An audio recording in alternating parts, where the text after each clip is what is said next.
Jika membahas tentang sosial dan keamanan serta ekonomi Jerman, selalu terkait dengan berita pusat Uni Eropa, yaitu Brasil atau ibu kota Belgia.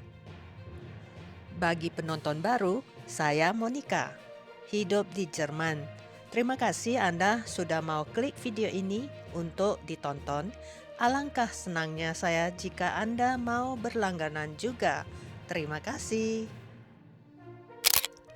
Sekarang ini yang sedang sengit diperdebatkan yaitu meningkatkan ketahanan dan keamanan di Jerman dan Eropa. Perkembangan sosial dan keamanan Jerman sekarang ini adalah sebagai berikut. Di tengah meningkatnya ketegangan geopolitik di Eropa dan Timur Tengah, Jerman dan Uni Eropa terus mendorong langkah-langkah untuk melindungi ekonomi dan keamanan. Kabinet Federal Jerman telah menyetujui strategi perlindungan ekonomi nasional, sementara para pemimpin bertemu di Brasil untuk KTT Uni Eropa yang pertama kali di tahun ini. Dengan strategi perlindungan ekonomi barunya, pemerintah federal berharap dapat mencegah spionase, sabotase, dan gangguan rantai pasokan. Antara lain, strategi ini akan melibatkan kerjasama yang lebih erat antara negara dan bisnis, serta membentuk platform nasional untuk keamanan penelitian. Lebih lanjut, ketergantungan Jerman pada negara-negara pihak ketiga akan dikurangi dengan mendiversifikasi rantai pasokannya, meningkatkan produksi di Eropa, dan menimbun barang-barang penting.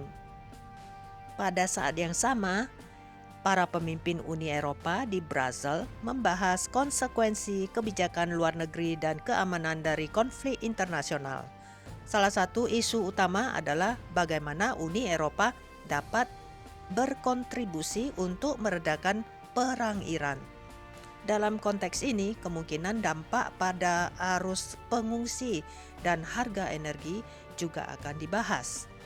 Tindakan Hungaria yang memblokir miliaran bantuan keuangan Uni Eropa untuk Ukraina juga membebani perundingan tersebut. Pimpinan tertinggi Uni Eropa, Ursula, saat diwawancarai berkata, "Kami harus mencari solusi pada hari ini juga di pertemuan KTT Uni Eropa seperti yang dikatakan oleh Dewan Komisi Uni Eropa."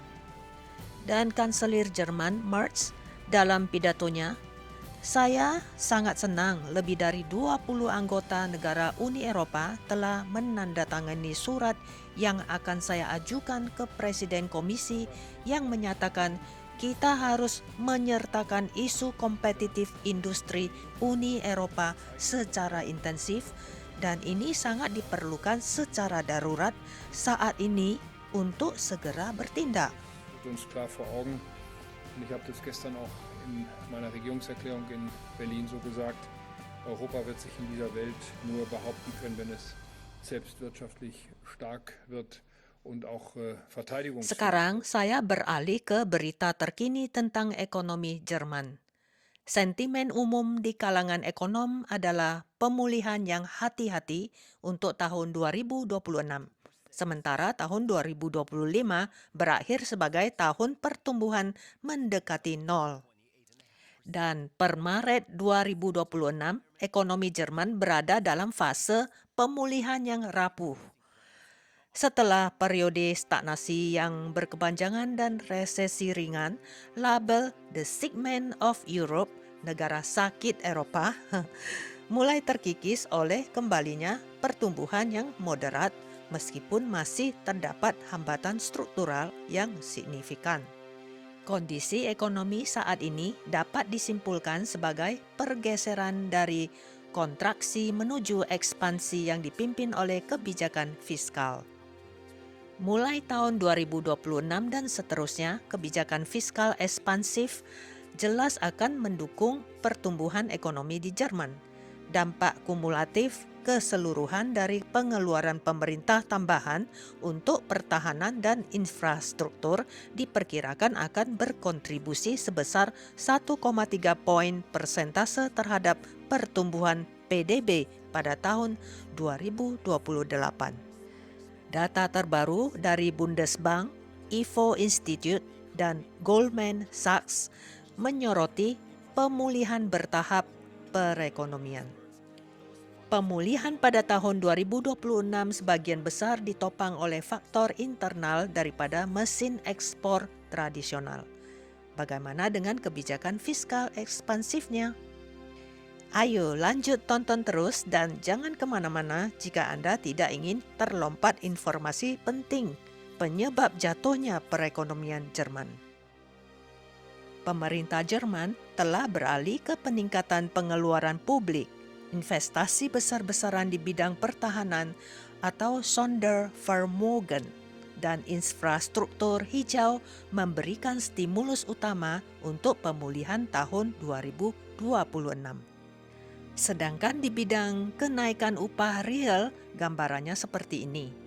Dengan inflasi yang mereda dan kesepakatan upah yang tetap tinggi, daya beli rumah tangga akhirnya pulih, sehingga meningkatkan konsumsi swasta. Selanjutnya, stabilisasi energi.